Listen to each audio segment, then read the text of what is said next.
Thank you, Madam Sponsor. Before I proceed with my questions, I would like to fully disclose that I'm engaged in mining. I was once the president of SR Metals Incorporated, a four-time presidential awardee for environmental protection and social development. And even during the time of the late Secretary Gina Lopez, our company was awarded as a model mining company, especially on social development. I engage in community relations, and I directly talk to IPs during my time. That was about a decade ago. I will not be asking questions, but I will be manifesting some observations, and of course, I will be proposing some policy reforms. Policy reforms that I will sisingilin ko po sa inyo sa isang taon pagbalik niyo dito. Salamat po. Under the IPRA, the royalties of 1% for the IP communities is supposed to go to Community Trust Fund managed with NCIP's oversight. Funds should be spent on education, health, livelihood programs, community infrastructure, cultural preservation. Nakikita ko po na may mismanagement sa IP funds.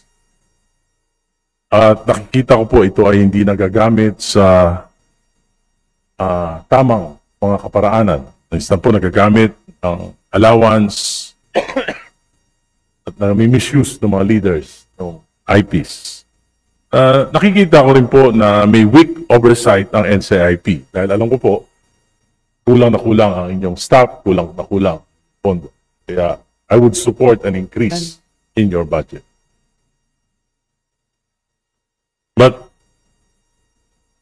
nakikita ko rin po na yung salapi na nakuha, milyon-milyon, ay hindi nakapagpapaangat sa buhay ng marami nating mga IP. Talip, kumisan ay nagiging sani ng pag-aaway-away at pagpapatayan pa at pagkakawatak-watak ng mga IP leaders. It should be under the oversight of the NCIP. Meron din pong transparency deficits. Many IPs themselves do not know how much money is owed or already paid by mining companies. Financial reports are open, inaccessible, technical, or hidden. Siguro po, dapat na ipapaliwanag natin ito ng mas nauunawaang lengguwahe ng mga pinakamahihirap nating IPs. Lack of public disclosure fosters suspicion and corruption. Yun din po.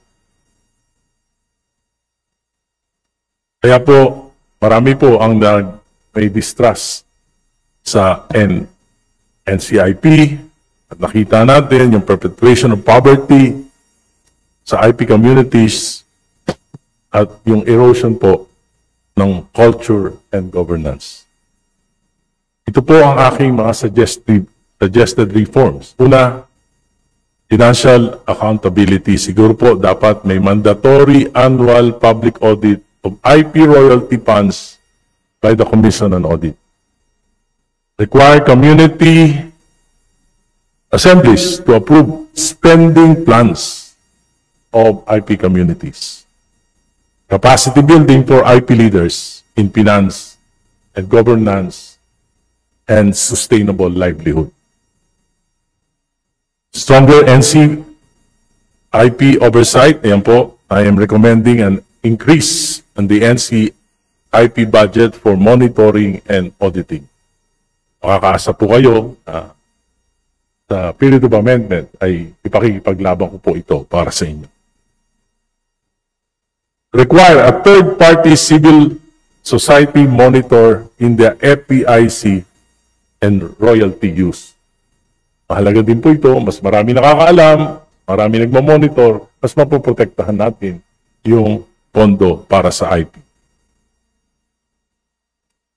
Community development focus. Earmark a fixed share, at least 70% of royalties for education, health, livelihood, and infrastructure. Prohibit use of royalties for purely consumptive expenses, allowances, luxury goods. Institutional reform of NCIP. May mga pagkakataon po na alam ko na ilang mga opisyal at empleyado ng NCIP ay directly or indirectly engaging in mining activities. Sana po ay hanapin niyo ito at papiliin natin whether they would be engaged in mining or in the governance of NCIP. Yun lamang po. Maraming salamat.